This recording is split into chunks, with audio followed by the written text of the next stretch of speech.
Where my addiction became crucial was when I was 17. I was driving to school one morning. 14-year-old kid on his bicycle darts out in the street right in front of my car, and I couldn't hit the brakes fast enough. And this kid's bike and body go over the hood of my car into the windshield, and the windshield shatters. Car kept rolling, crashed into a minivan, and this kid's body was flung over the minivan headfirst into the ground. I mean, I remember seeing him and like blood was just flowing out of his head. I mean, how's a 17-year-old supposed to process that?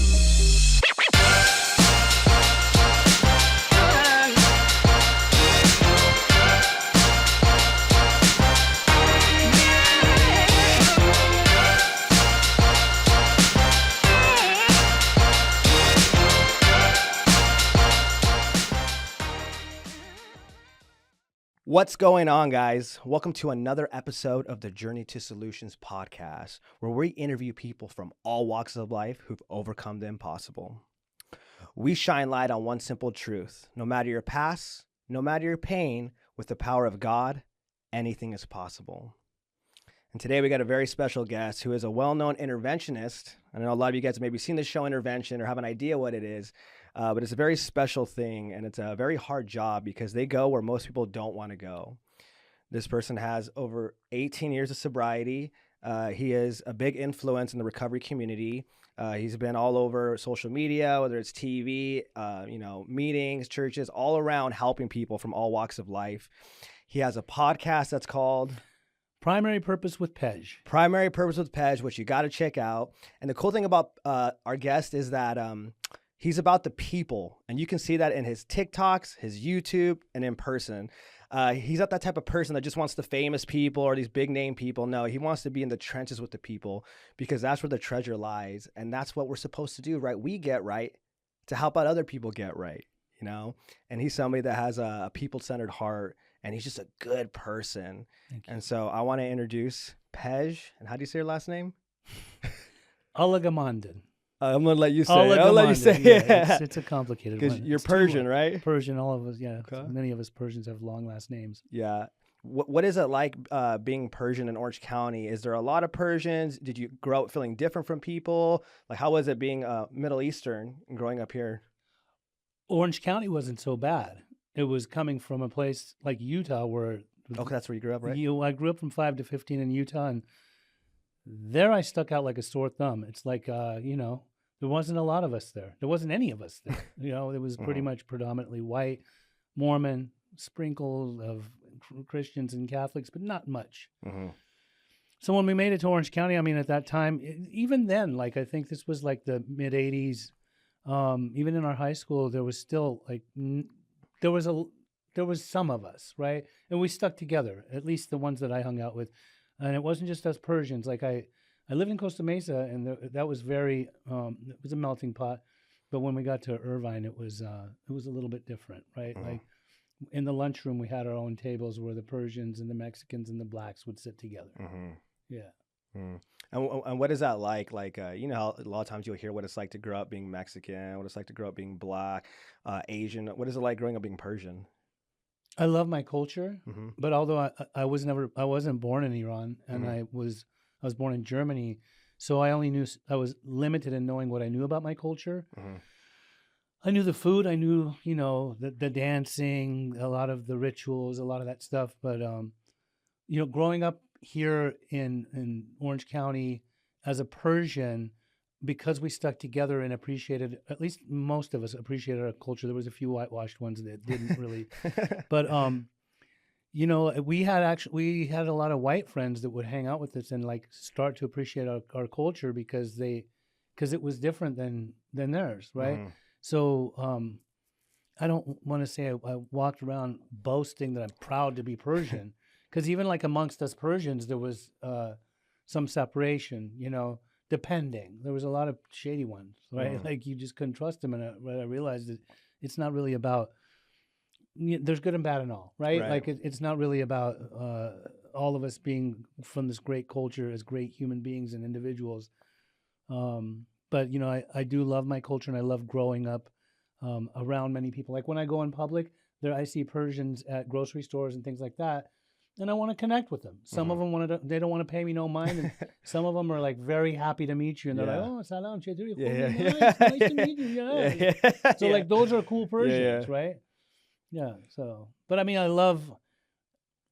It's special to be Iranian, to be Persian, and you know what? There's so many people that get all hung up on the semantics of like, is it really Persian though? Still, it's Iran now. I'm like, listen, if you really know the history, like at the end of the day, we are Persian blood. Like that's what it comes from many, many centuries ago. And the country's name changed in the 40s, as far as I know. Yeah. No, I love that. Like I said, I love Persian food. Tahdig's my favorite, Tahdig is great. appetite. Yeah. No, I love that. And yeah, you guys are very loving. I've seen that, right? The very loving culture, right? There's a very special love. I mean, hugs. That we give each other, but that we try to give other people too. And it's very similar to, Mexican culture, the hospitality. You come in, they feed you. I heard this thing where you say you're hungry. No. You say it twice and you're supposed to say yes, right? And I have a deep appreciation and love for the Mexican culture. I grew up around a lot of Mexicans here in Orange County, LA. Like I love my Latin brothers. No, I love that. Yeah. And so for you growing up, what age did you start getting into drinking and using? What'd you start off with? Like, and why do you think that was kind of something that you were fascinated with when you tried it? I mean, my first taste of alcohol was, I was 8 or 9. My dad would give me little sips off the cognac or the beer, but it was nothing serious. Like it was a little tipsy, like feels. At 12, when I turned 12 years old, everything changed. Like I was in Utah still. I felt uncomfortable in my skin. I was always comparing my insides to other people's outsides and losing every time, right? Growing up in Utah was really hard on me because I tried to dress like them, act like them, be like them, listen to the same music as them, speak like them, but I always felt like I'm not them. And so there was a select few outcasts like myself that when I turned 12, within that summer within itself, I remember I huffed gasoline, I smoked weed that summer, and I drank alcohol all together. Well, not together the same day, but all together within that year, right? And like it made me feel comfortable in my skin. It's exactly what I was seeking. But I don't recommend people huff gasoline. That's a really bad thing, right? Let's skip that one. Well, you can get shot out, right? Yeah. But that's like where I first started experimenting with stuff, and later I would call that an experimental phase for me as an adolescent. But it was later on where the experimental phase phased out, and it became straight up addiction and a lot more substances that I started to partake in. When we got to California, game on. In Utah, only certain people did drugs and alcohol. Like it was like the rockers or the Hessians or, and when I got to the jocks did not do that in Utah. We get to California, everyone's partying. And maybe it was because like I'm 15 going on 16, I land here in Costa Mesa and I see like everyone's getting high. The jocks are getting high. Everyone's getting high. So it's like, how could I not? And for you, I'm trying to remember. I remember when I was in Utah one time, the alcohol percentage was only like 2% max or 3%. Was it like that back then too? I don't remember, but I know there was like a limitation. Like they didn't sell alcohol on Sundays in some areas of Utah. Like if you went to I remember going to the grocery store and you'd see like the beer section was like chained off or shut down, like locked off. You could not buy alcohol. Yeah, I remember I was there in 2000. Before I got sober, it was like 2010. Yeah. I think I was like 19 or something, 18. And I remember that we went for a skate tournament, the Dew Tour, and I saw that was like 2% beer. So I could believe that. And I remember, so I was like, okay, let's buy a 12-pack and let's see if we can get drunk. And I remember just getting bloated. Yeah. And not even getting drunk because it was so, and they didn't sell liquor and like you said, all these rules and stuff like that. I mean, they were, the hardline Mormons were anti-caffeine even. Oh, wow. Let alone liquor or smoking, things like that. So I remember during that time, I thought like when they started making caffeine-free Coke, I thought, well, maybe they're trying to sell that to the Mormons, right? That's so funny. Yeah. And so it starts off, like you said, I love that you said that, right? You're looking around, you're feeling disconnected, uncomfortable in your skin. And so you're like, I'm going to act like them, talk like them, like what they like. But for some reason, I still don't feel like them or look like them. And it's not working. So then you find this substance, right? Just curiosity, right? And you feel comfortable in your skin. Oh, it's very simple. Yeah. It was everything I was looking for. And then you said it started off innocently. What do you think started to happen in your life where it started to get out of hand? Well, I mean, At that time when I was experimenting, it took me out of right here, right now. But when I got to California and gravitated towards other people, there was two people in particular in my high school that they just seemed like they were having a really good time, right? A guy named Amir and another guy named Omid. Amir was Indian, Omid was Persian. This was perfect for a guy like me that grew up in middle America where there was like, I felt like an oddball. Now I got these people to look up to in a sense, even though we're all the same age about. But one of them was doing cocaine already. His dad worked in the hotel industry, long hours. So we got our hands on some coke. The next thing you know, we're freebasing. This is 16-year-old stuff. Like what 16-year-olds are cracked out? Like that's not normal, right? And did you like it too? Same thing. Like right when you did, you're like, wow, I like this. There was fear that was instilled within me from health class in junior high school, where I remember hearing that cocaine is such an addictive drug that if you do it one time, you could automatically become addicted. So when it was in front of me and he presented it, part of me is like, oh, here we go. Like this could get really serious, right? I probably shouldn't. My like conscious, God, right, is basically telling me don't, right? But the devil within, all of a sudden I'm like, oh, we're doing this. Like there's no questions asked. And what I learned was right.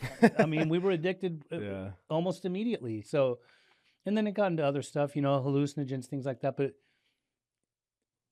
where my addiction became crucial was when I was 17. I was driving to school one morning with all my friends piled into my car.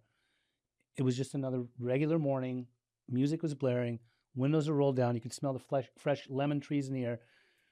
And we're headed to school. And all of a sudden, this 14-year-old kid on his bicycle darts out in the street right in front of my car, and I couldn't hit the brakes fast enough. And this kid's bike and body go over the hood of my car into the windshield, and the windshield shatters. Car kept rolling, crashed into a minivan, and this kid's body was flung over the minivan headfirst into the ground. And kids were not wearing bicycle helmets back then. As a matter of fact, I think that it was after that accident here in our local areas where they started to enforce that. But the kid didn't die right away. His mom had him on life support for about 4 days, and she was contemplating to keep him alive or not. And had she kept him alive, he would have been a complete vegetable for the rest of his life due to the impact of his head hitting that asphalt. I mean, I remember seeing him and like blood was just flowing out of his head. And I'm surprised he even survived after that day. So, I mean, how's a 17-year-old supposed to process something like that? And were you sober when that happened? I was actually sober that morning. Okay. I mean, I had gotten blasted drunk the night before.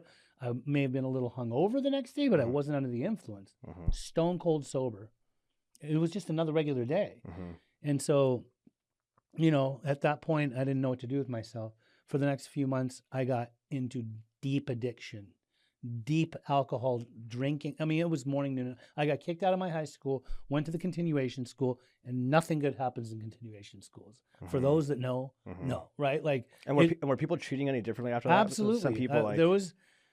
Listen, all throughout my life, even in Utah, I was bullied a lot. Like I got into lots of fights, and I got my ass handed to me when I was a kid by a guy right in front of my whole junior high school. And now this happens. Fast forward a few years later, and this kid went to a different high school. I went to this high school. We were already rival high schools, and some of the people from his high school knew people in our high school. So people were putting like signs, like pictures of stop signs saying "stop next time" into my locker. There was two kids that came up to me in the parking lot at my regular high school, and this is one of the things that got me kicked out, coming up and saying, "Hey, aren't you the guy that killed that kid on the bike?" And I was like, dude, I didn't go out there that day to try to kill someone. Like, don't label me as a killer, right? You got a problem? And, I'm on acid, as they're saying it to me, because that's just kind of what we did on a Tuesday, right?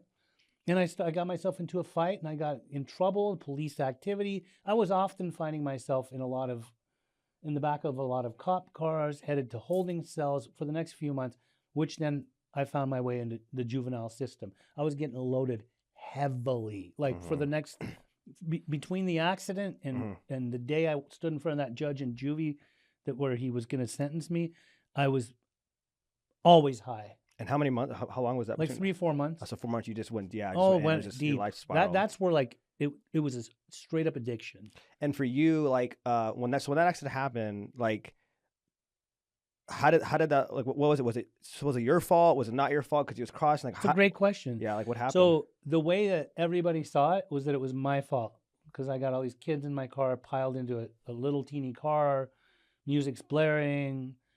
They said that I ran the stop sign. The reality of it was that the kid actually darted out into the street way before the stop sign, which then once he went over the hood of my car, I couldn't see out the windshield because the windshield was shattered. It was an old car, right?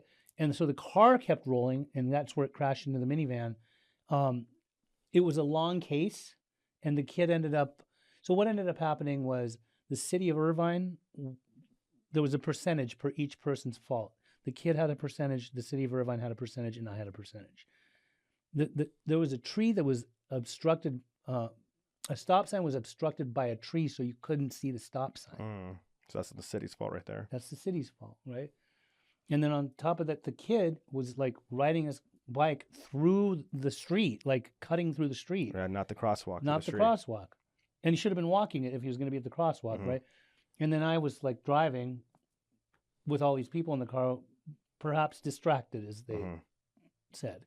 And so, yeah, I mean, like everybody, it was like a 6-year case because they had to, like, insurance and things like that, had to pay for certain things. And so, yeah, it was a long case. I had a lot of litigation, a lot of lawyers to see, courtrooms to sit in. And was there ever like a fear too as that was happening, especially when it was fresh? Like, am I going to get locked up? Am I going to do a lot of time? Like, was that part of the spiraling? You know what got me locked up right during that 3-4 months? I was getting in trouble for all kinds of stuff. I didn't even get locked up for that case. I got locked up for other stuff because I was this little devious, defiant, delinquent juvenile, right? And so they when I was in the courtroom, he said, you have this vehicular manslaughter charge without gross negligence. This charge is riding over your head, but you're getting yourself into all this other trouble. You're going into juvie. Thus started my journey into the system, which in there I said I was going to kill myself almost immediately. And so they put me in the psych portion of that facility. And I mean, I saw shit in there that I could never erase from my mind. In the psych ward? In the psych portion of this place. It was all basically adolescent kids that were in their psych portion. Some of them were straight up killers. I mean, I'm talking like murderous. Yeah, like psychopaths, right? Some psychopaths, some gang members, guy that killed his mother, right? I remember him because he had like an 8-ball tattooed on his hand. But like we would have intelligent conversations when we were out of our cells, but we'd be in our cells for hours, right? Like for at least 20 hours a day. There was a day room. You'd get out every once in a while. I mean, listen, feces and mucus on the walls sometimes because people were just unhinged. And it was like the loony bin. It was the loony bin. Yeah, it was the loony bin. It was. And then later on, I went into other units too because, I mean, there's stories within stories. You know, I had gone atheist during this time. I said, I renounced God. I said, there's no such thing as God. Why would God put me in this position? I was on suicide watch in the cell for a good 2 weeks, counting the bricks on the walls. And I remember thinking, like, pondering, like, there's no such thing as God. Like, why would God put me, somewhat of an innocent kid from not too long ago, in this situation where, like, I'm caged up like an animal in a cell? And why would God take that kid's life from him? Why? He didn't know what he had coming. Like, he was just riding his bike to school that morning, blackout, dead, gone just like that. Just like that? Kind of a God does that to his children. So I renounced God at a very young age. And I'll bring this up here since, you know, we're talking about it. I went from atheist to agnostic almost immediately because they put a guy in my cell that was a devil worshiper, and he would take Christian magazines and take these crosses out. Somehow he got gum in there, and he would paste these upside down and do seances to the devil. And I'm like, what the hell is this? Like, get me out of here, right? So I told the guards, can you please transfer me to another unit?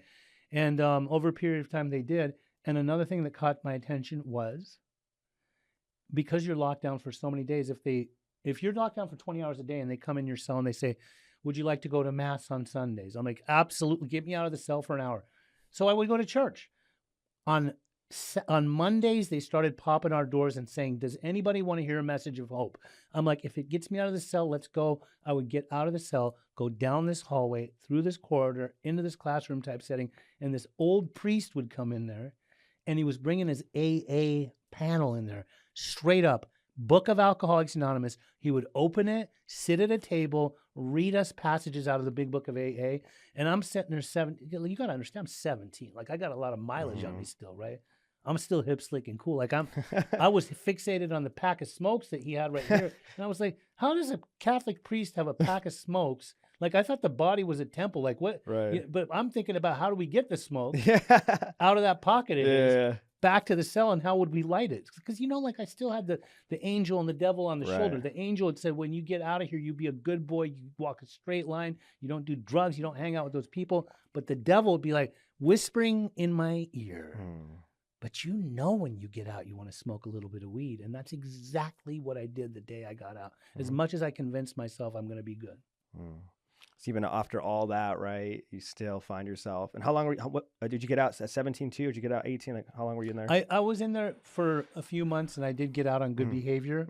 And in that time, something that really messed me up is that my parents had split. So we come to this country as a family unit, mom, dad, brother, sister. And now like they're done. They're split. They would visit me separately and argue with each other during visitation, which bothered me.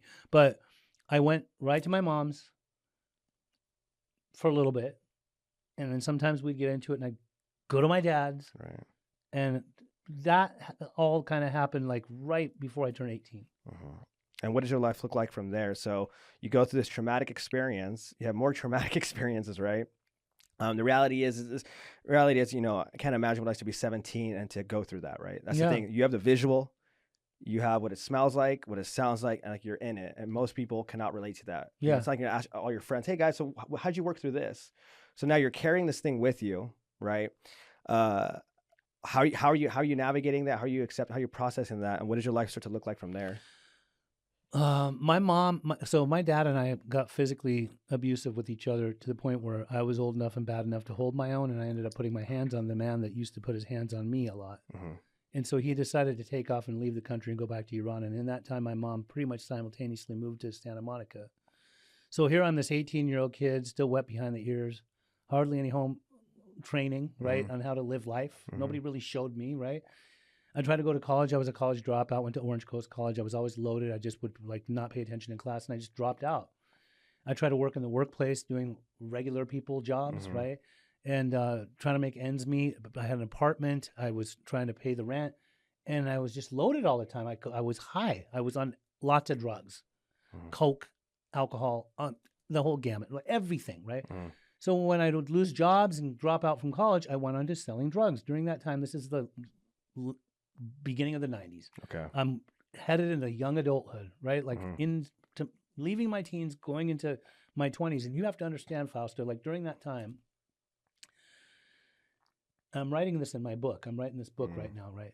During that time, it was a different era of life. Like the rave scene was just taking off. Yeah, in the 90s, yeah. And I'm like this teenager going into my 20s. I've already experienced a few.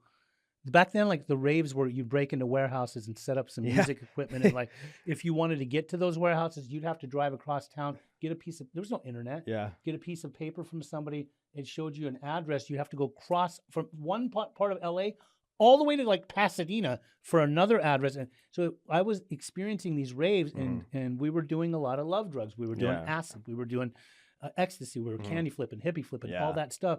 And the best way for me to be able to make it in this world, on top of that, I like gangster rap. Right? Raving and gangster rap. Raving, gangster raps. I became a DJ in the mix. But the music I listened to would profess selling drugs. Right. Don't get high off your own supply. And I was artistic.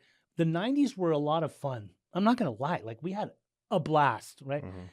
The way I could make it work to pay for the apartment and to go to all these raves and all this parties. Sell drugs. The music professed that. Sling dope, right? Like that's what we did. I was a drugstore cowboy. I had everything you needed, right? I also had a trap house that I would like have separate of my own house. And I didn't want anyone to know that was like a safe trap house, right? Yeah. It wasn't a place where people were hanging out. It was the place where we would hold the stuff, all the drugs and everything. And I would make it happen. I lived between Venice Beach and Tustin, California. Mornings there, slinging dope. Evenings down here in Orange County, slinging dope. It was a way of life. The raves were fun. I did lots of ecstasy all throughout the 90s. I'm not boasting about any of this because you brought it up a second ago. As extravagant of a lifestyle that it seemed like, because I even had a clothing line that like took off and was doing very well, funneled in from drug money. Would you say that you became pretty successful at that time? I became successful in a sense, but I had no business sense, so I ruined every good opportunity because I didn't go to college for this stuff. I was spending more than I was bringing in, right? But if you'd have been in my friend circle, most people would be like, Pej's got all the pretty girls, the strippers come to his house, and he's got the homies that answer to him. Man, deep in the pit of my stomach, there was always this sense of impending doom. Like, what is wrong with me? Like, what is wrong with me? And I knew, like, tucked in the back of my head, it's like these ideas of you killed that kid. Remember those kids said to you, you killed that kid? That kid's life ended because of you. This guilty, traumatic, unresolved remorse that I was numbing out with drugs and alcohol. Because was that something you would always withhold from new people you met? Like I'm not going to tell the new people that I meet the story. I tell some people sometimes, you know, but it wasn't anything that I really wanted to talk about because I was so engulfed in addiction. I would like, at the time, I'd like to believe that I wasn't such a bad addict. And maybe I wasn't because I hadn't yet created enough wreckage for myself to where I was down and out and needed to ask for help. I see kids these days that were my age at that time. I was 25, 26, 27 years old. They're at their bottom. They're at the end of the rope. Like they're going to rehab like 5 and 6 times. Man, there was no talk of me going to rehab. Right. There was no necessity. I was making life work. I was managing. Yeah. I did not depend on my parents' insurance. Back then people weren't going to treatment with insurance anyway. I was self-made, self-employed out of my house, slinging dope. My dad even came back from Iran. He's like, I told you when you were a kid, you keep acting like this and hanging out with these people, you're not going to amount to shit. And then he came when I was 25. See, how do you make money? I don't even see you go to work. Oh, someone knocks on the door. Oh, another customer, Pej. Told you. You're going to be 25 and you ain't going to be shit. And here you are. Look at what you're doing. Just again, more of that putting me down, condescending, patronizing, just Persian dad bullshit, like that jargon. And so, you know, by the time I was 30 years old, the wreckage started to accumulate. What year was this when you were 30, around this time? I would say it was probably like 1999. Okay, so basically the whole 90s was that for you, The huh? whole 90s was extravagant and fun and party time. But I was starting to lose stuff. I got evicted for the first time. I got a car repoed by a loan shark / drug dealer whose money, I had all of his drugs and I made the money but lost it in Vegas and tried to win it back. And it was just a lot of convoluted thought processes that I was like carrying, right?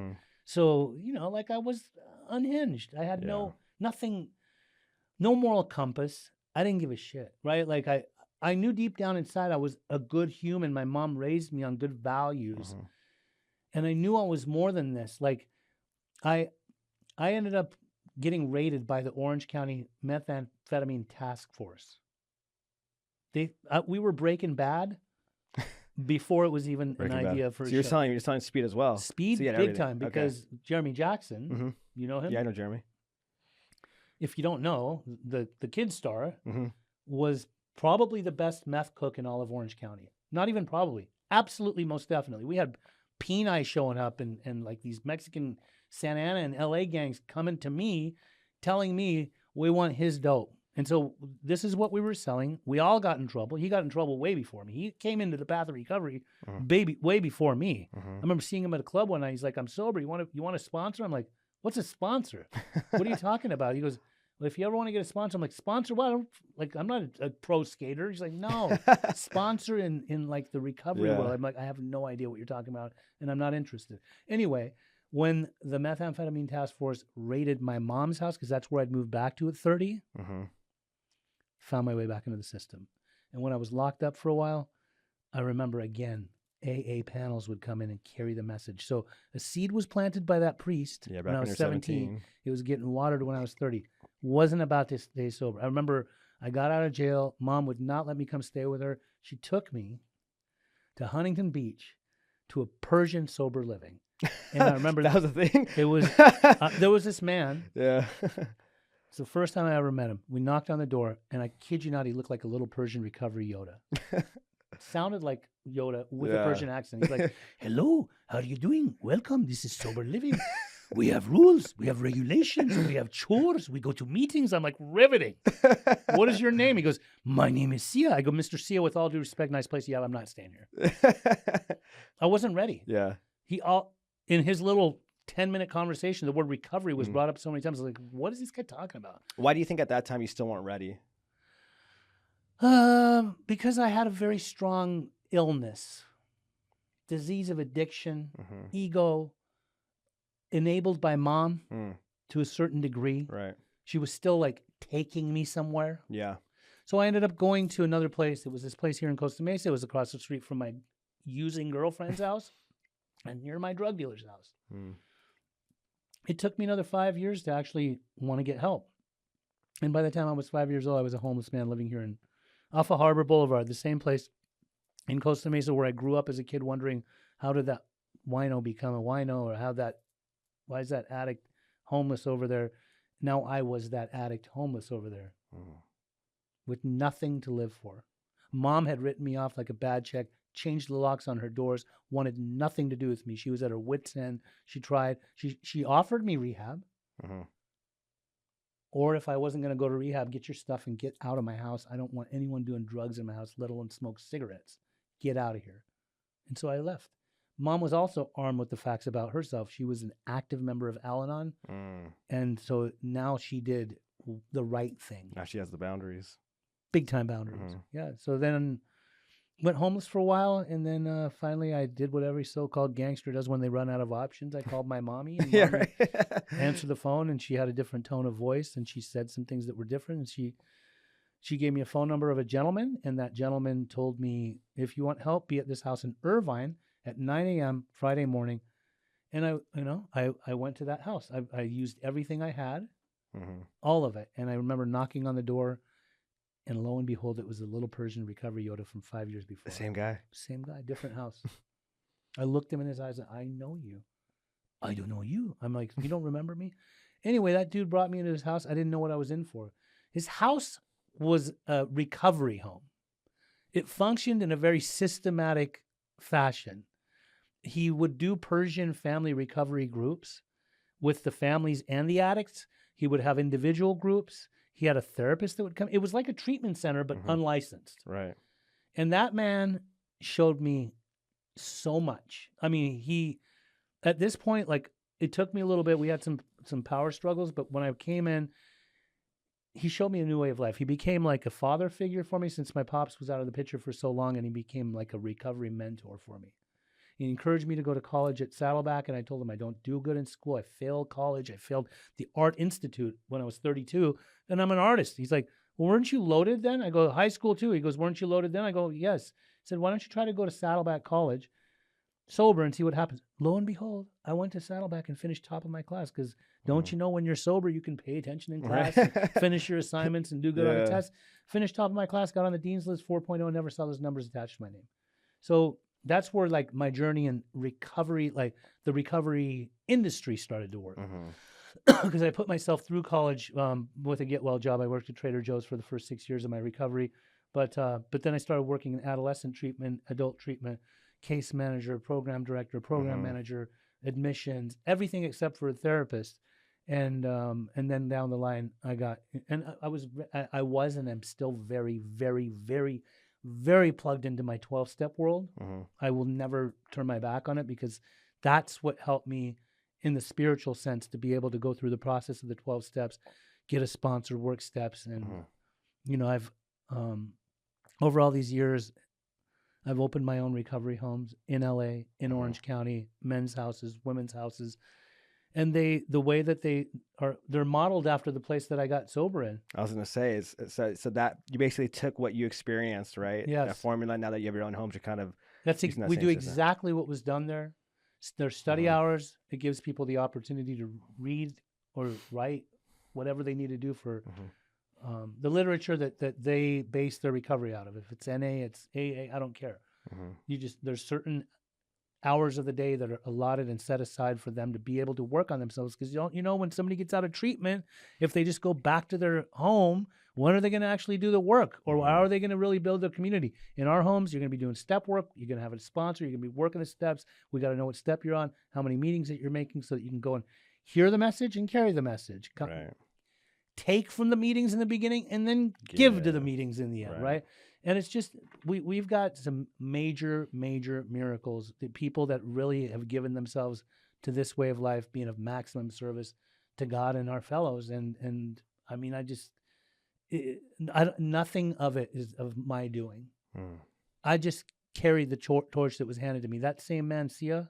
Siamak Afshar. Is he still alive today? No, 2 years ago, he ended up, he got some cancer in his liver from being a heroin addict and having hep C, and something happened with his medications were off anyway, long story short, his liver started shutting down, and they told him 1 to 2 years to live, and all of a sudden he was deteriorating within about 3 to 4 months. And by the 5th month, he was over here at Hoag Hospital. I went to go visit him on his deathbed. He was gasping for air. They were like pumping air into him. If you saw his body, he just looked like a shell of a human. Didn't even look like him. Looked like a skeleton. And I went and held his hand. I asked the nurse if I could. I was like scared to ask, but I held his hand, and I just closed my eyes and heard his voice in my head saying, "Remember, Pej, when we die sober." And I just I knew I had to carry on Sia's legacy. And most of what I do in a counseling sense is the wisdom I learned from guys like Sia, Uncle Ted, Amu Farhad. These are like my G's, the original G's. And then there's Earl Hightower, who's my sponsor, who also taught me everything there is to know about interventions. I've been trained by spiritual giants when it comes to interventions. Earl was an interventionist extraordinaire, still is, but kind of retired, but still sometimes comes out of retirement. And then there's the Ed Storeys and the Patty Pikes. And these are people that I've been graced to learn different modalities of interventions. I worked in treatment for a long time, and I realized I got to take it to the next level. So over a decade ago, even though I'd already done some interventions, but not professionally, I thought I needed to become a professional. So I went to extensive courses and classes, and that's where I started to develop my own style, which is many modalities blended together. Yeah, what is like for someone who doesn't know exactly what an interventionist is, right? Because most people might know what a therapist is, a counselor is, and then people in recovery, you'll know what a sponsor is or mentor. You hear these words a lot, but what exactly does an interventionist do that counselors, mentors, sponsors don't do? Actually, an interventionist does a lot what counselors do. I was on a phone call with somebody earlier. If you've got a school for drug and alcohol studies in like some kind of human service capacity, we're doing that. We're just doing it on the front line. We're not working in a rehab trying to help people on the that are in rehab already.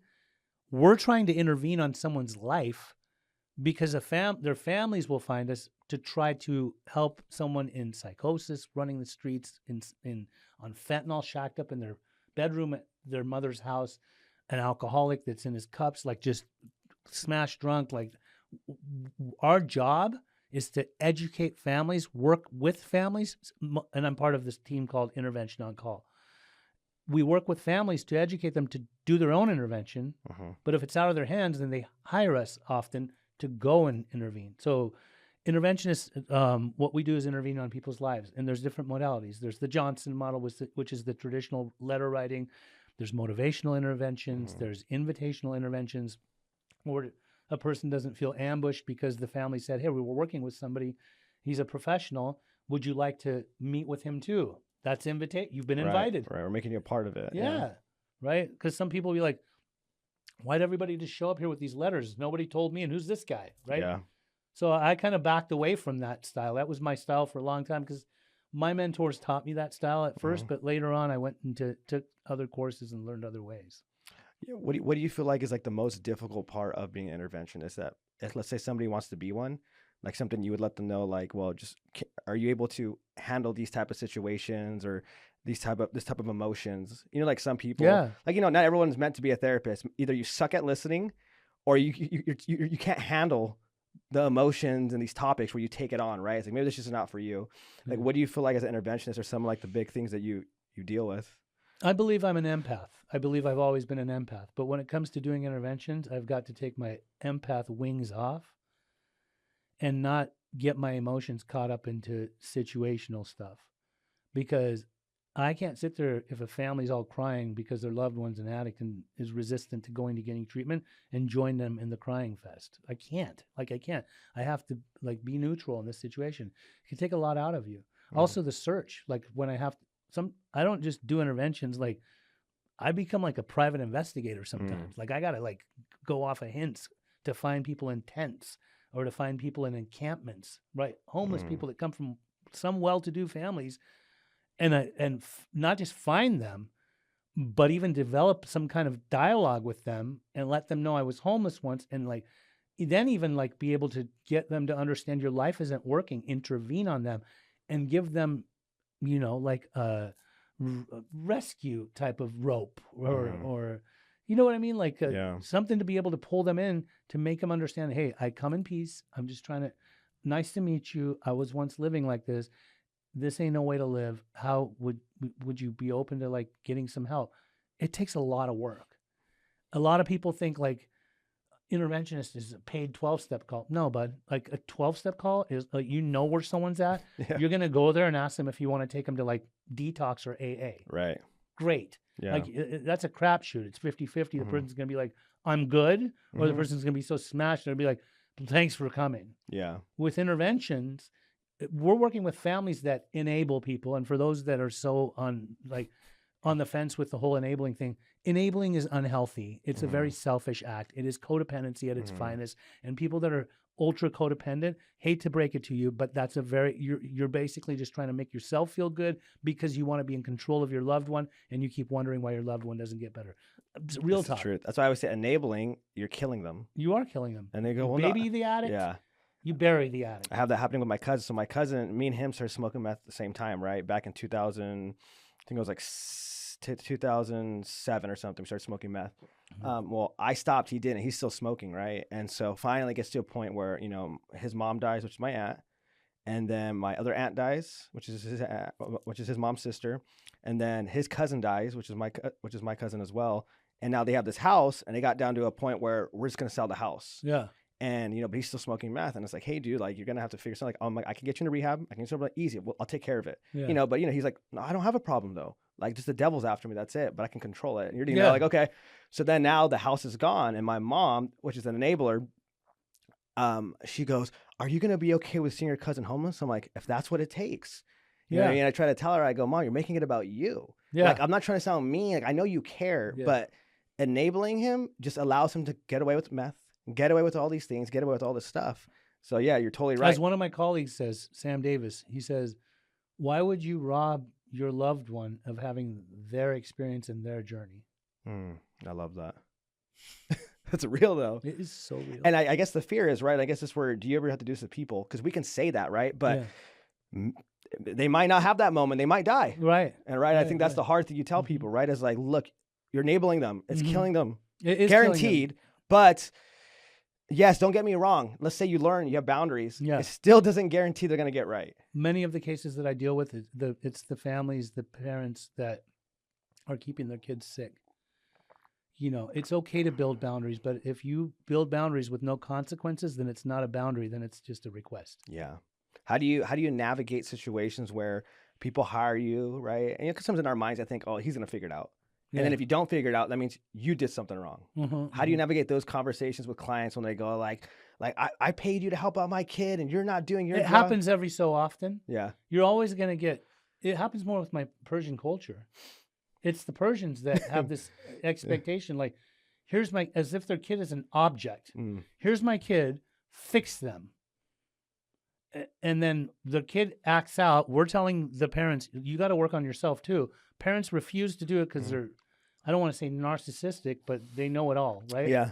It's a hard word to just attach to people, although they sure have those traits, but then again, don't we all? But anyways, if they're not going to work on themselves and then the kid's not performing well because apple doesn't fall far from the tree, and then somehow the kid works his way or her way back into their life, then they'll be like, what? And I heard this recently. She was with you guys for 4 months. Don't you think she would have gotten well then? And I said, no, because you haven't done any work on yourself. I don't hold back. Like people's lives are on the line here, right? And how do those go? Because I know there's like helicopter parents, the enabling parents, the parents in denial. But sometimes when you work in treatment, you kind of have to be careful, right? Because hey, don't tell the parent that they might take their kid out. They're on their insurance. Da da da da. That's why I don't work in treatment. Yeah, I was gonna say, but you get to kind of just be real with them. Because I don't want to coddle. Yeah, I don't want to coddle humans. So how do they take that when you go? You know what? Like you're the problem. Some of them hate my guts and they'll never talk to me again. I can be controversial. I don't mean to make enemies. I have good intentions. When it comes to people telling me, here's my loved one, will you please help? I'm not sitting there looking at them as like, oh, cash cow. Like I don't even hardly, if I bring them into treatment, I'm not making any money. And if they end up in my sober livings, those are passion projects. Like we're not making a bunch of money over there, right? But like I am about coaching families so that they continue to take care of themselves and coaching the individuals so they can in unison come together. But you know what? You're always going to get people that are resistant to working on themselves. And you then wonder why don't their kids do it. There's a lot of these family members that refuse to go to Al-Anon or Coda or Nar-Anon. And you wonder why their kid hates going to AA, right? Because like mother, like father, like son, like daughter, right? But regardless of the fact, like you can't win them all and you can't save them all. I do my very best. God just keeps placing people in my path. And I always look at like this is a new endeavor, a new life lesson, a new teacher, right? Whatever comes into my path.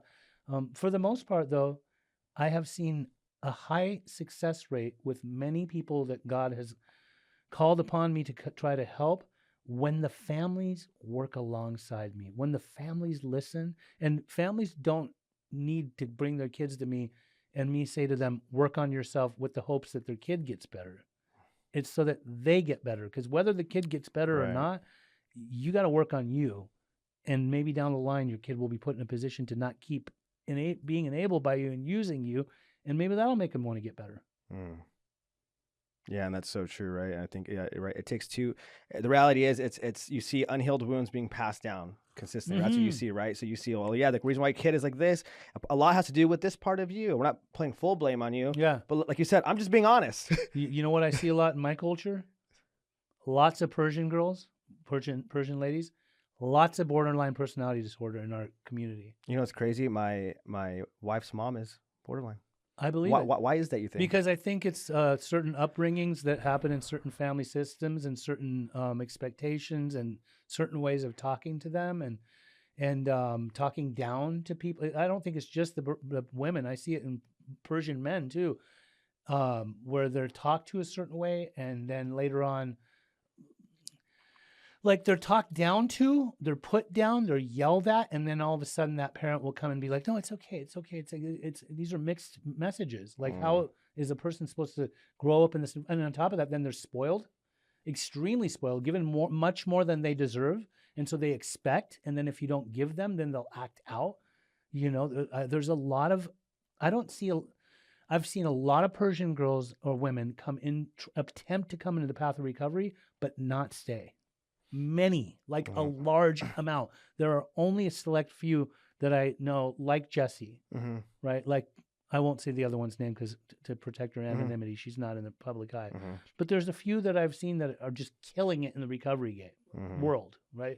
How's it for men? Is there a lot of Persian? Lots of Persian men. You have to understand, like, addiction and alcoholism runs rampant in our communities. For a long time, we call it taryak, which is actually opium, which is very ritualistic. It is an opiate. It's like where it all comes from. I got addicted to it for 6 months myself. That's a lot of old school Persians were on that stuff. You don't see it as much anymore. Well, there's a lot of old ones that still do it, but it's not even like a head high. It's a body high. There's a lot that goes into it. A lot of alcoholism, a lot of addiction. A lot of the ones that come into my space are more young men between 18 and 30, 35 that are fentanyl addicts. Lots of psychosis, lots of meth, and a lot of mental health. Some of it's not even drug-induced. Some of it is just straight up like schizoaffective, schizophrenia, delusional thinking, lots of anxiety, which can stem back to that whole family system and how they were growing up. lot of depression, a lot of depression. And I'm talking like some of them are from very well-to-do families. They have everything they want in the material world, but they're still depressed. Yeah. Why do you think that is? That you see these in your culture, or just people in general, that you see that these people come from, let's say, rich, well-off families, but yet the kid is depressed and miserable and addicted? Because third dimensional as opposed to fourth dimensional.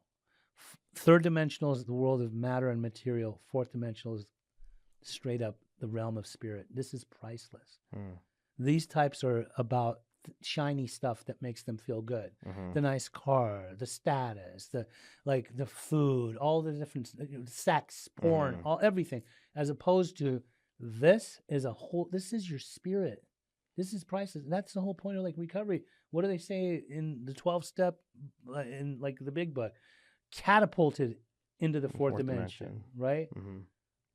Rocketed into the fourth dimension. Like when I actually got into that was like the ultimate spiritual experience, which then just kept me knowing like God is my driving force. If I don't have God in my life, I'm making other things my God, or I'm my God. And I tried that. Drugs and alcohol were my higher power for a long time. I would do anything for it. I would roller skate in the rain to San Francisco to cop dope if there was nothing available in Orange County. And naked probably the whole time. Naked. That's what it took. That's what it took. Whatever it took. Right? Yeah. So if I would go to any lengths to get my dope, I might also go to any lengths to get my God. Yeah. And that means it's a morning, noon, and night thing. Like God is either with me or God is not with me. And I try to keep God close every single day. Not even try, I do. How do you, so, you hear your life, right? It's, I always say there's some people in recovery that are exceptional. Someone told me that once, which is some of us, we just do more than the other person in recovery. And that's okay. It's not to compare. Yeah. Just some of us are meant for more. It's just what it is, right? Yes. So you're one of them. Thank you. And so, but sometimes we have to be careful with that, right? Because we're still carrying some of the defects that we've had or the issues that we have. Yeah. And now we come in. And now we're the recovery character, the sober guy, the guy that speaks good, helps good. All this cool stuff starts happening, right? Lights, camera, action. Yeah. How do you keep yourself grounded as you're going through life now in recovery, but all this good starts to happen? How do you keep yourself grounded where maybe, whether it's ego you have to protect yourself from, or whether it's like, man, I've never had such a good life. Like, this is kind of scary. There's a lot of opportunities. I didn't used to have this many opportunities. Wow, I'm more secure in myself than I ever was. There's a whole new struggle with being secure. Like how do you stay grounded in all that? Well, I mean, it's such a beautiful question. I got to say, I think the art of good living is when humans truly understand that we come from one soul. We are one soul, all of us. And that comes from God. And if it comes from God, the soul was here before the human body form was, right? So the art of good living is to distinguish the ego from the soul. And if I'm tapping into soul, starving the ego, feeding the soul, if I'm tapping into soul by being at one with God, I'm good. Like, my days are great. I'm in good spirits most times. Things can happen, like loss of relationship. I'm going through it right now. I have been going through it hard. I lost the love of my life, so I thought. I've been doing grief recovery just to try to work through that. Outside of that, like, I have very good days regardless. Like, it's not debilitating mentally. I've had some friends that have been through losses like this that ended up in like under psych evaluation in a psych hospital because they fell apart because they were so in love and they lost them, right? But I don't consider my success, the success that I encounter and have on a daily basis, I don't consider that it has to be attached to a bank account. I did a lot of ups and downs with the whole bank account thing of, oh my God, my bank account's getting so low, life sucks. No, the success that I have is soul driven, and God's always got me. Even if I start to see like my funds are low, for some reason, God has always delivered and God has always taken care of me. I just got to keep going on this journey and this path. I don't get enough alone time. And lately, now that I'm not in a relationship, I get that alone time. I get to spend time with my dogs. I get to go on walks. I get to do self-care. I get to work out. I should probably do more yoga, right? Hot yoga, which I used to hate. But the older I get, I'm getting older now. And what's crazy is, like, in my 40s, there was still like this thought of like status and like who am I and how do I look and will she like me for this or what? in your 50s, like you take on a whole different outlook to life. Then your mortality is right there in front. Not to say you're gonna die right away, but like you have friends that die when they're 50. You're getting closer to death. Let's just be real, right? You You're closer to could, death you could. than life. Although my dad's in his Right. 80s, which is like 35 years ahead of where I'm at, right? Yeah. So it's like there's a lot to live for, but why not live in the moment? Yeah. People that are afraid to die don't know how to live, right? Say that again. People that are afraid to die don't know how to live. Why would you be afraid of dying? Live it up. I need to cherish every God-given moment that I have. Moment. Too many people are future tripping, fear of the unknown, worried about shit that's not even going to happen or hasn't happened. 95% of it never happens. Or so many people are stuck in the past. What is the past? What is that? Like, that's depression, right? Depression's there, anxiety's here.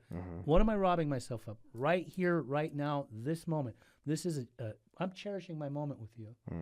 I love you, Fausto. Like, when I see you and I get the energy that you have around me, I think, shame on me for not hanging out with that guy more often, because we are very like-minded, right? And that, like, you don't find a lot of friends like that. And I do believe that you brought this thing up, like when we're more driven and that we're doing so much, we're not doing this stuff to stroke our egos. We're doing this stuff to save lives and help humans and souls, right? So, and to some people, it might appear that way, because there's people that talk. Right? Yeah. I don't give a shit. Talk all you want. Like, if I don't hear it, it don't bother me, right? Even if I hear it, I will respect your decision or your opinion of me, whatever. But I believe that God gives certain people certain abilities as opposed to others. Like, I've had high expectations of a lot of people around me to, like, get it and do and be of service the way I've done it. And I'm just like, why aren't you doing it like that? And that's just me trying to be in control of other people's lives again. I realize that God gives, there's probably some people that work harder at me at some things in life that I don't have the ability to do. Right? Or I don't give myself, I don't have the drive to gain that ability to do. Right? For some reason, like what we do right now is we're here to spread a message of hope. Every time that I see what you put, like, on your Facebook about you're going to be at the crossing, you're going to be doing this, or you're going to be doing that, I get excited for you, as opposed to, like, if I was someone that wasn't doing anything with my life and just existing in recovery with, like, a little bit of time sober, but I'm not active in my recovery world. I don't have a sponsor. I haven't worked this stuff. I might see Fausto putting that stuff on Facebook and being like, hope dealer. Right. That guy's so full of himself. Yeah, he's probably high right now. Yeah. I've heard that he's a body broker. Body broker, Listen, I'll tell you this right now. Yeah. There's people that have rumored that I'm a body broker. It is crazy. Like, it's wild. Where do you come up with this stuff? Right. Like, if you know me, you realize, like, I've been doing, for the 18 and a half years that I've been sober, I was taught from the beginning to live a life based on principles. Yeah. When I even, like, witnessed or saw body brokering, I was the first motherfucker to, like, report that shit, right? To the right authorities, and not go and ruin the investigation as many other people do. I would. I didn't rat them out. I did something to save somebody's life because those people are playing with people's lives. Yeah. Why would I even partake in that stuff? I don't need to make money off of other humans like that. That's wrong. That is wrong. All kinds of wrong. But no, I mean, I'm proud of who you are, and I love that you and we do this thing shoulder to shoulder, and look at us go. You know? Yeah, that's why I always say, like, even like the optics, because I get it, right? I see things. I know how things are done and what's right and wrong and what people's intentions are. And, I always go, I don't see anybody really do it like you. I'm like, dude, who's that? I'm like, I know that person. They just got out of treatment. And he's giving him a chance to get interviewed. Like, how cool is that? Like, look, those people you can tell are in sober living. He's like, that's so cool. Look at that. Yeah, he has his cool friends that like people like us. But look, he's always out with the people. I go, that's what it's about.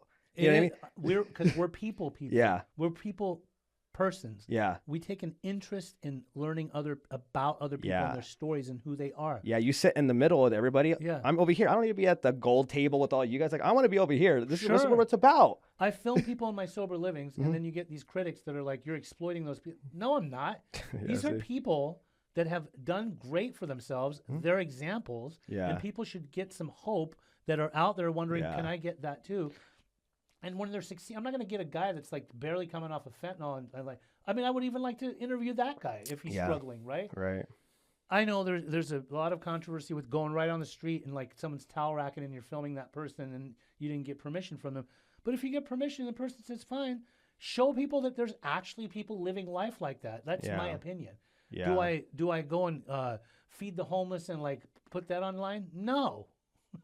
I think anybody that feeds the homeless, just don't talk about it, and you're really like seeking humility. But for me and you, like, we love people. We love stories. We love to be able to interview people so that you see, oh, that girl's got 44 days off of fentanyl. She's a fucking miracle. She's a walking miracle. Yeah. Especially as you know, right? Like a lot of people, especially early recovery or just the outcasts, the people that people don't talk to, let's just say in general, right? Yeah. They got anxiety, they're shy, they're anxious. And when someone like us, they may view as cool, right? They might view us as these cool people. And when we go out of our way, hey man, how you doing? To them, it's like, whoa, you're talking to me, you know? And so I go, oh, I got to remember that to them. We're everything to them. So I want to be able to give them that experience because they're probably going to talk about it to all their friends. They're going to feel important that day. They're going to feel like they matter. And then when you say, hey, would you want to just like share a little bit on the camera? They might be like, really? Yeah. Because to them, it's like cool. They're like, dude, I was on camera. Even if it gets 10 views on Instagram, it doesn't matter to them. They're like, whoa, like they put me on camera. They asked me some questions. Like I showed my mom, my friends. Yes. I know that goes a long way. It goes a long way. Because there's probably a lot of people that don't want to give them that opportunity. And I know what that's, and we know what that's like. You never know. All of a sudden, like 1 out of 100 of them might one day like become somebody very effective in the community. Yeah. That's like some public speaker that's inspiring people and helping others stay sober. What is wrong with that? There's nothing wrong with that. Yeah. And it's just, again, people's just optics because, it's like anything, right? Someone goes, oh, yeah, Pej, he's a body broker. Really? He is? Where'd you hear that? Oh, I heard some stuff. No way. And then I'm like, dude, you know Pej is a body broker? Yeah. It's just like that. That's the way gossip gets spread. It's just gossip. It's just somebody, because I've heard it happen when I listen to people say something, and I'm like, that person did not just say that's what oh my, you just see how it is. Like, we hear what we want to hear, or we lied for whatever reason. Like I might, like right when we're younger, oh yeah, I've seen corn 10 times. I've never seen corn 10 times. Yeah. But in that moment, I'm saying that because you have. Yeah. So something as simple as that, and then it gets spread across stuff, and it's like, dude. They say there's many ways of lying. Exaggeration, manipulation, lying by omission, right? I mean, right?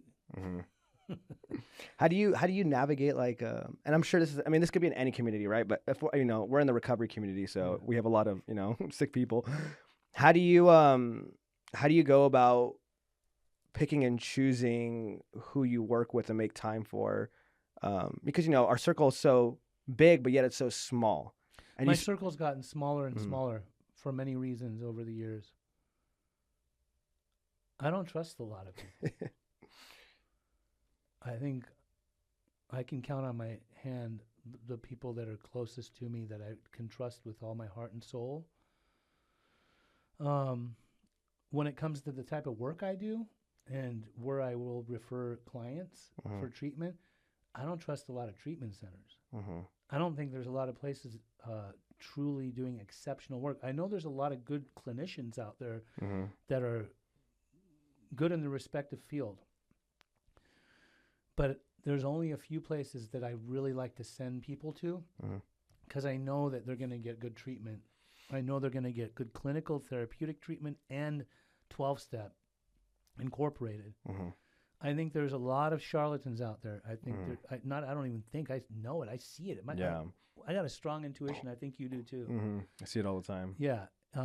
Snake oil salesman. Right. So my friend circle, it's very tight, and I like to keep it that way because I have, sadly, and I know it's not my fault, right? I try to go back to the 4 agreements on this one. Sadly, I have tried my best to help people from my heart to the best of my ability, and them turn on me and demonize me and vilify me and go and talk a lot of shit on me. And all my intention was to get you out of a tight situation and help you during that time.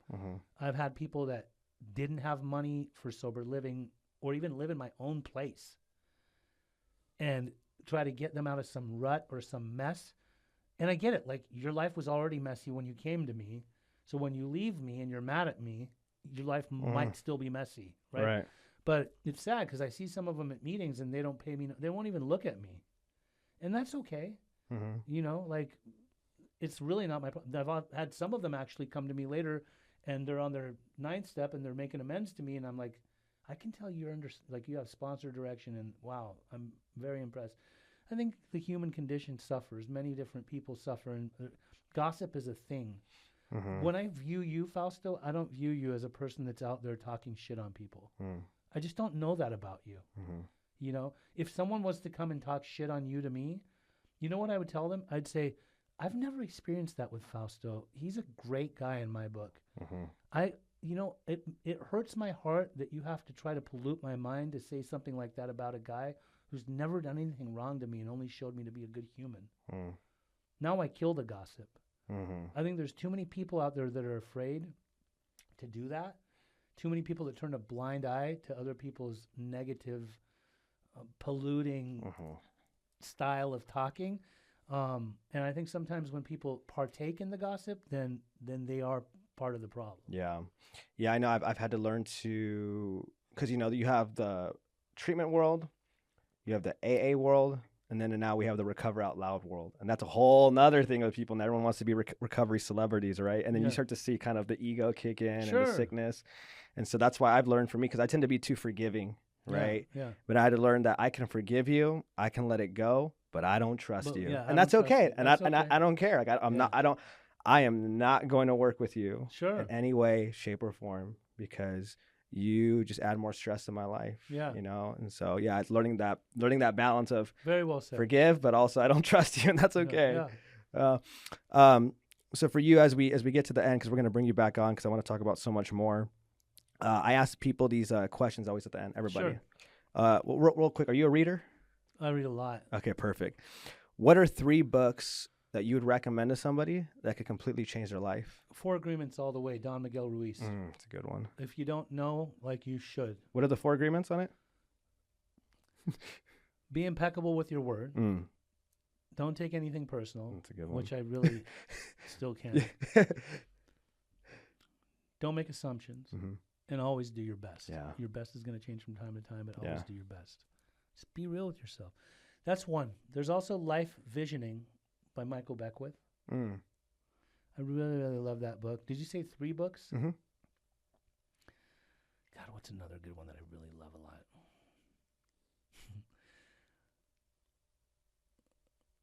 God, it's by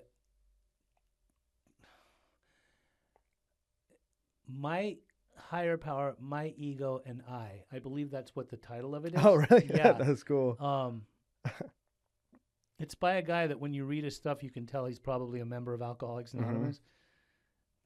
Dr. Hirschfield. That's what is Dr. Jerry Hirschfield, I think. Excellent book. If you want to quit smoking cigarettes, get the book by Alan Carr, Easy Way to Stop Smoking. The reason that I say that these are like the type of self-help books that I do subscribe to, because they're simple reads. They're not overcomplicated. I like a lot of books, right? Spirituality of Being Imperfect. That's a good one. Yeah, I love that one. A really good book. There's so many good ones, but like those are the ones that like have always helped me, and I can always revert back to when I'm in my head about something. Luckily, I don't smoke cigarettes anymore. I do love smoking cigars these days, but that's not a problem for me. But those are like my faves. I love that. What was one single mindset shift that completely changed your life? My turning point when I first got sober, I was probably a few months into my sobriety, and that same counselor, C.L. McAfshar, God rest his soul, did a psychodrama where we relived the car accident. And by going through that practice, if you don't know what a psychodrama is, it is you're basically reliving one of the most traumatic moments of your entire life and learning to let it go after you go through the process of it. And that is what made me decide to not carry any reservations to get high or drink anymore, as I was doing before, and move in a different direction. As a matter of fact, when we went through the process, he had me put my hand on top of a body, which was the 12-year-old kid that was of one of the clients, representing the corpse of the kid that I hit on the bicycle. And he told me, "Are you making a commitment?" And I said, "Yes." And out of my mouth came, "I want to make a commitment to help every single addict, alcoholic of every age, race, creed, and color, one day at a time for the rest of my life." And then I thought, did I just say that? And I looked at my mom. She was in that room. Face was shaking, tears in her eyes. The whole room was in tears. You could have filled a bucket with the amount of tears that were in there. And I realized right then, if you screw this up, Pej, you're a loser.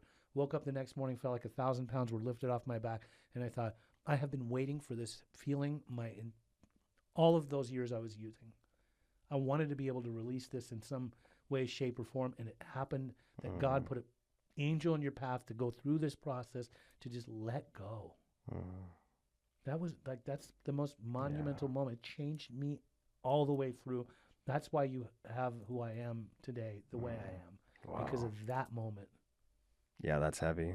I mean, again, right? Because it comes down to when people go through traumatic situations like that, whatever it is, right? It's like the road to recovery is going to be, you're going to have to learn to let this go. For sure. In whatever way possible, right? And God will put it, and like you said, a way to reenact it, to relive it. I mean, all right, super heavy. It was in full description that day. It was nuts. Like I was scared to do it. Yeah, I did an inner child meditation from when I was molested as a teenager, and it was reliving it. Reliving that's it. Heavy. Yeah, reliving it. That is heavy. Yeah, and that was. Oh my God. Yeah, like it's. I'd like to hear about that sometime. I should bring you.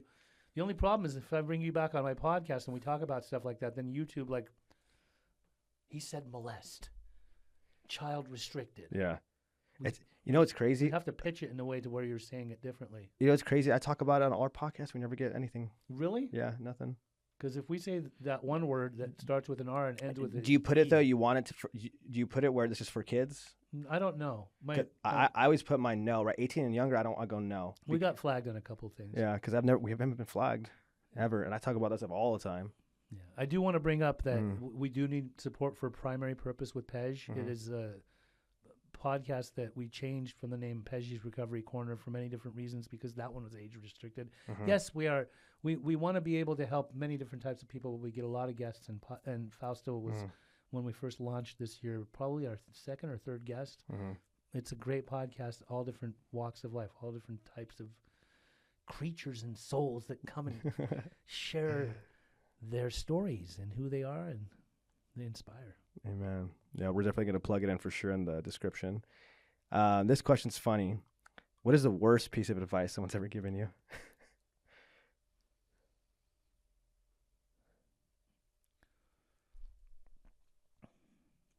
To not work in the field of addiction and alcoholism. They said it was going to burn you out and you just should go find a regular job. I would have got bored with a regular job. There's never a dull moment. Yeah. The interventions that I go on, Fausto, are it's such an adventure. All over this country. Oh, I mean, amazing. Have you gone to outside the country for intervention? Not for an intervention yet, but I'm getting calls from Canada a lot, and now I'm allowed to leave the country.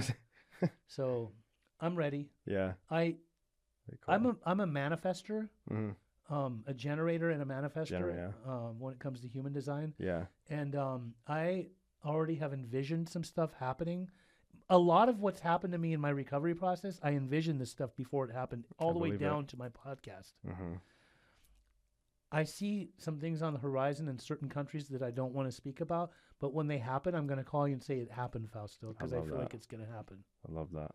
Yeah, you know, I always say act as if you already have it, manifest it, be specific with what you want, right? And put it out there, and yeah, it will happen. God is so big, man. Yeah. It's only because of God that I can do any of this stuff. Yeah. Because I believe deeply, even this relationship stuff that I'm going through, like I just pray deeply, man. Not for stuff I want, for what God wants. Yeah. Because God wants what's best for me. That's right. And you.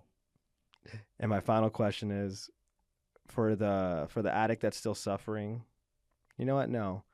For the person who has been through a traumatic experience that still doesn't know how to live with it and accept it. You have 1 minute with them. What would you want to tell them? I would tell them, listen, we all carry traumas. We all have a story. We can work through anything. You got to have hope. I'm here to give you some hope.